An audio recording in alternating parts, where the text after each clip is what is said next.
काठ का घोड़ा और विक्रमादित्य की पराक्रमी यात्रा।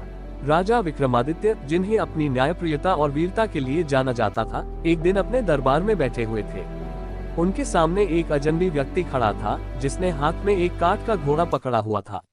घोड़ा साधारण लकड़ी का बना हुआ था, लेकिन उस व्यक्ति के चेहरे पर एक रहस्यमयी मुस्कान थी, जो किसी गहरे राज को छिपाए हुए थी।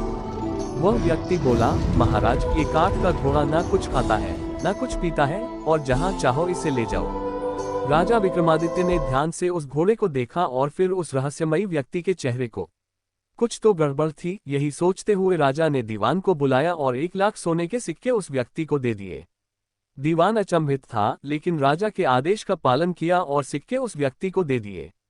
सिक्के लेकर वह व्यक्ति चुपचाप बाहर निकल गया, लेकिन जाते हुए उसने चेतावनी दी, महाराज, इस घोड़े को कभी कोड़ा मत मारना। राजा विक्रमादित्य ने उसकी बातों को हल्के में लिया और कुछ ही दिनों बाद काठ के घोड़े का निरीक्षण करने लगे। ये घोड़ा सचमुच बहुत अजीब था, बिना किसी हलचल के खड़ा रहता। अचानक एक दिन राजा ने घोड़े को कोड़ा मार दिया। जैसे ही उन्होंने घोड़े को छुआ, वह घोड़ा उड़ने लगा और राजा विक्रमादित्य को आकाश में उड़ाकर दूर एक अजनबी जंगल में ले आया। पंखों वाली हवा में उड़ते हुए राजा विक्रमादित्य चकरा गए और गहरी नींद में चले गए। जब उनकी आंखें खुली तो उन्होंने पाया कि वह एक घने, डरावने जंगल में गिर पड़े थे। वहां से निकलने के लिए उन्होंने कुछ कदम बढ़ाए और 15 दिनों तक इस भयानक जंगल में भटकते रहे। कभी इधर तो कभी उधर, लेकिन कोई रास्ता नहीं मिला। फिर एक दिन उन्होंने एक गुफा देखी। गुफा के बाहर एक पेड़ था और उस पेड़ पर एक बंदरिया बैठी हुई थी। बंदरिया कभी नीचे आती तो कभी ऊपर चढ़ जाती। विक्रमादित्य छिपकर उसकी गतिविधियों को देख रहे थे। तभी एक तांत्रिक बाहर आया और उसने उस बंदरिया पर कुछ विशेष पानी डाला। कुछ ही क्षणों में वह बंदरिया एक सुंदर महिला में बदल गई। तांत्रिक उसके पास बैठकर कुछ समय तक रहा और फिर दूसरे कुएं से पानी लेकर उस महिला पर डाला और वह फिर से बंदरिया बन गई। तांत्रिक गुफा में चला गया। राजा विक्रमादित्य ये देखकर बहुत अचंभित हुए। उन्होंने भी वह पानी उस बंदरिया पर डाला और वह महिला बन गई। उन्होंने उसे देखा तो वह बोली, मुझे इस तरह मत देखो, मैं तपस्विनी हूं और श्राप दे सकती हूं जिससे तुम भस्म हो जाओगे। राजा विक्रमादित्य ने गर्व से कहा, मेरा नाम विक्रमादित्य है और मुझे किसी का डर नहीं है। महिला ने सुना और तुरंत राजा के चरणों में गिर पड़ी। हे राजन, आप चले जाए, नहीं तो तांत्रिक हमें दोनों को श्राप दे देगा। विक्रमादित्य ने पूछा, तुम कौन हो और तुम्हारे साथ ऐसा क्यों हो रहा है? महिला बोली, मैं कामदेव की बेटी हूं और मेरी मां का नाम पुष्पावती है। जब मैं 12 वर्ष की थी, मेरे माता पिता ने मुझे एक काम सौंपा था, जिसे मैंने करने से मना कर दिया। इसके बाद वे मुझे इस तांत्रिक को दे आए और उसने मुझे बंदरिया बना दिया। राजा विक्रमादित्य ने कहा, मैं तुम्हें मुक्त करूंगा, तुम डर मत करो। तभी तांत्रिक आ गया। उसने देखा कि महिला विक्रमादित्य के साथ थी और क्रोधित हो गया। तांत्रिक ने काले जादू से नरभक्षी की सेना बुला ली और उन्हें आदेश दिया कि वे विक्रमादित्य को मार डालें। लेकिन विक्रमादित्य ने अकेले ही उस सेना का सामना किया और उन्हें नष्ट कर दिया। तांत्रिक समझ गया कि यह साधारण इंसान नहीं है, लेकिन उसने फिर अपनी मायावी शक्तियों से विक्रमादित्य को उलझाने की कोशिश की।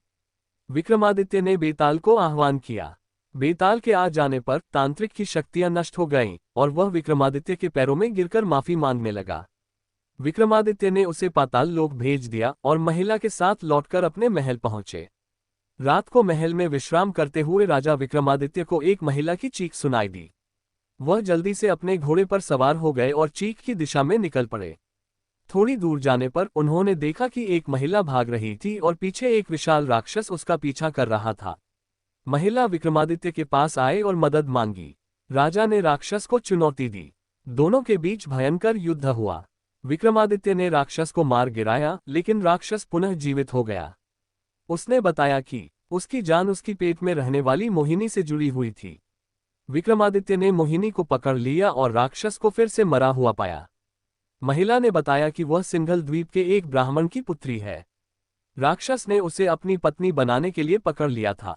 विक्रमादित्य ने उस महिला को महल भेजा और खुद राक्षस के पुनः जीवित होने का उपाय तलाशने निकले। अंततः विक्रमादित्य ने राक्षस को मारकर उसकी मोहिनी को पकड़ लिया और उसे अमृत के बिना तड़पने के लिए छोड़ दिया।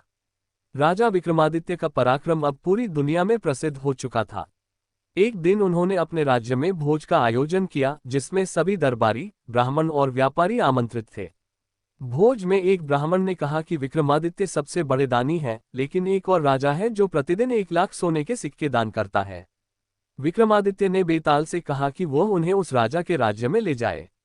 राजा अधिर्थ के राज्य में विक्रमादित्य पहुंचे और देखा कि वह सचमुच 1 लाख मुद्राएं प्रतिदिन दान करता था। लेकिन इसके पीछे एक रहस्य था। राजा अधिर्थ को रोज एक कड़ाई में कूदकर अमृत प्राप्त करना पड़ता था। विक्रमादित्य ने भी वह कड़ी परीक्षा दी और अंत में देवी से वह चमत्कारी थैली प्राप्त की जिससे स्वर्ण मुद्राएं निकलती थीं। विक्रमादित्य ने राजा अधिर्थ को वह थैली दे दी और राजा फिर से खुशी खुशी सोने का दान करने लगा।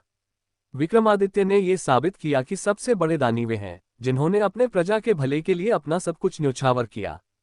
इस तरह विक्रमादित्य की यात्रा ने उन्हें न सिर्फ अपने राज्य का सबसे बड़ा दानी साबित किया, बल्कि उन्होंने हर चुनौती का सामना कर अपने साहस, पराक्रम और दयालुता का परिचय